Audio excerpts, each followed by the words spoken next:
Hello, my name is Matthias Cavodi. I'd like to welcome you guys to my channel. Today we're going to talk about the House of M tie-in into the Secret Wars crossover, which sadly they really dropped the ball on this one because the writer just does something so lazy to resolve the story.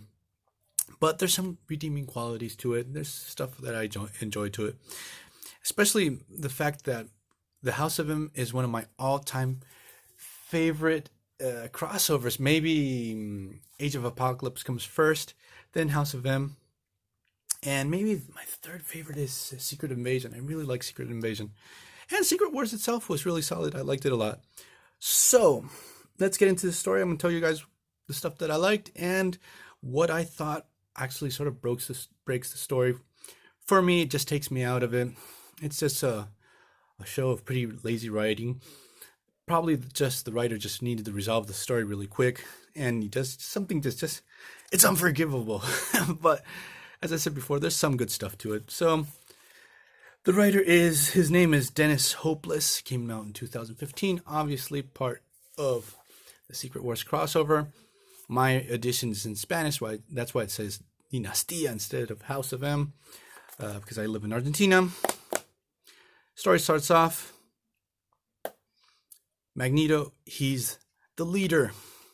He's the warlord of this part of Battle World. He's contemplating how great it is to be the head honcho, being in control, that the conflicts between humans and mutants, it's not over, because what happens is the mutants have taken over in sort of like this utopian society that has this dark underbelly where mutants are persecuting humans, where we have Luke Cage, who is the Kingpin in this during the story.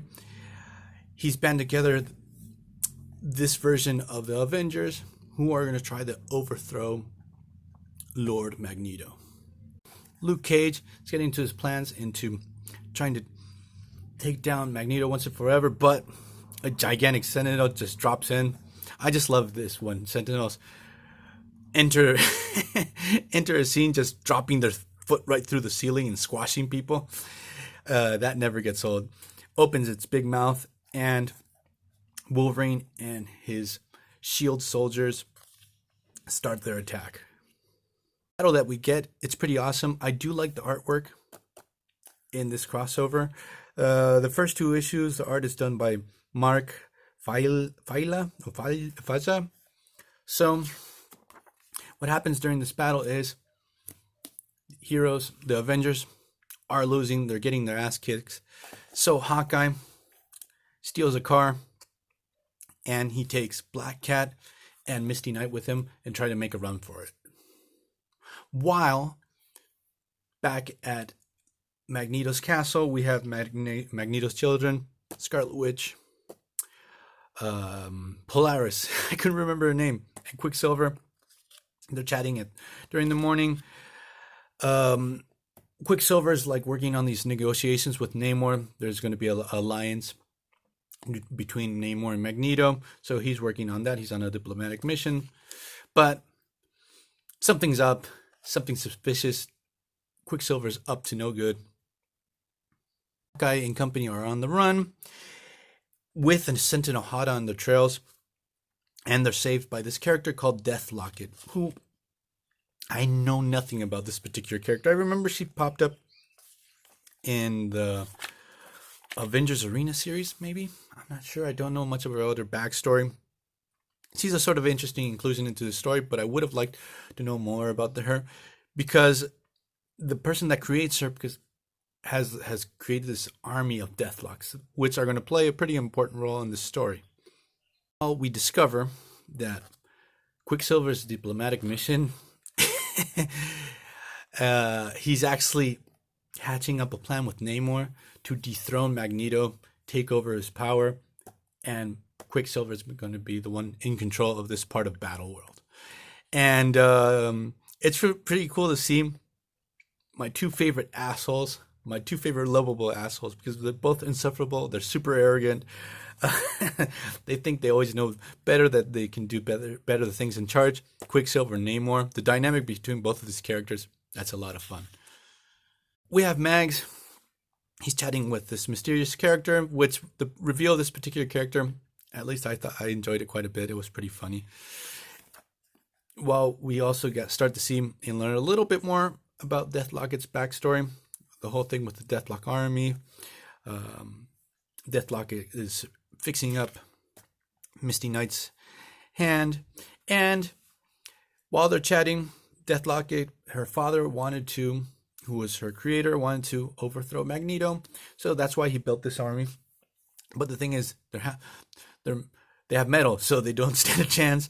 But he created a special bullet that's made out of plastic that if it hits Magneto, he's going to get depowered. And very conveniently, that bullet can be put on the point of an arrow. And that's what they're going to do. They're going to create a gigantic distraction. And Hawkeye is going to nail Magneto with this depowering arrow and take him down once and for all. Also, we get the introduction of Scarlet Witch's kids, whom actually sort of rebel against their grandfather and try to stop this repression on normal humans.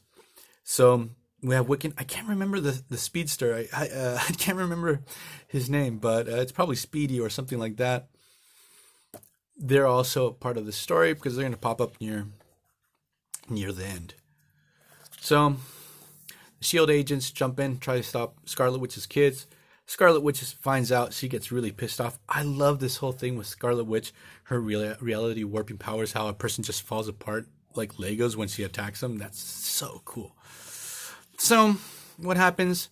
A Deathlock army attacks Magneto's Citadel. It's just one big distraction because these Deathlocks they're dumb as hell. They're like robot zombies. They just basically can do very basic functions, but this is a good distraction. Hawkeye and company get into Magneto's quarters, and Hawkeye, this part's pretty believable. I think that Hawkeye actually can be a danger to Magneto because of his skill set. He nails Magneto with an arrow. He gets depowered.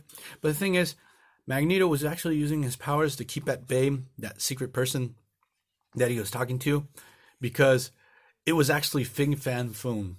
And I just love this character. He's so just over the top and ridiculous that I love the hell out of him, and especially his purple underwear.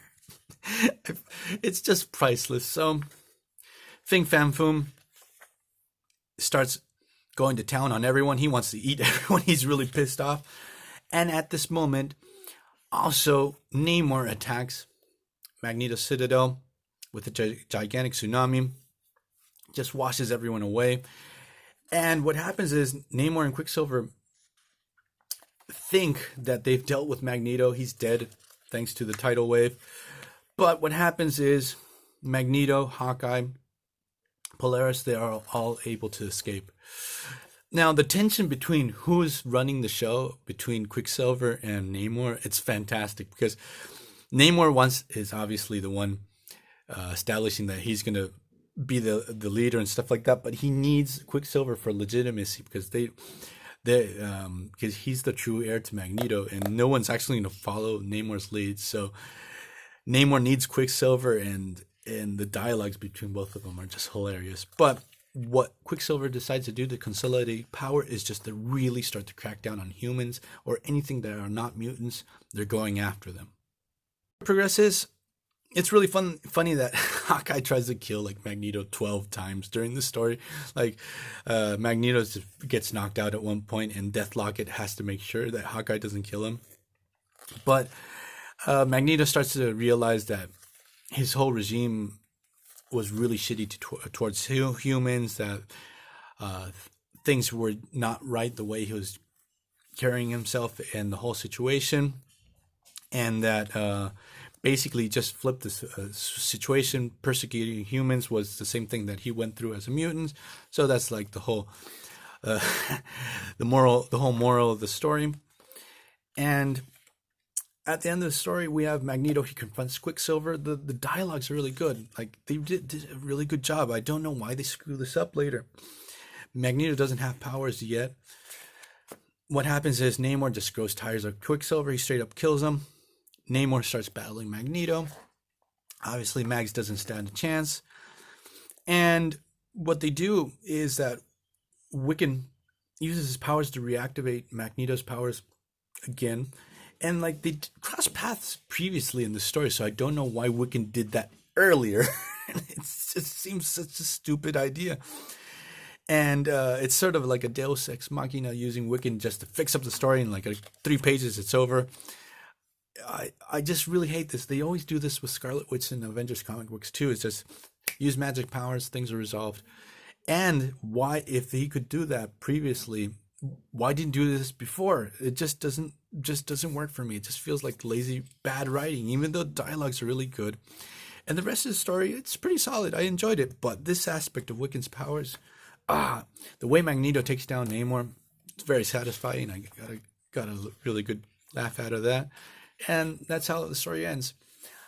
It's a big letdown, but most of the story outside of that thing that really pissed me off, it's okay. So see you guys next time. I hope you guys liked it.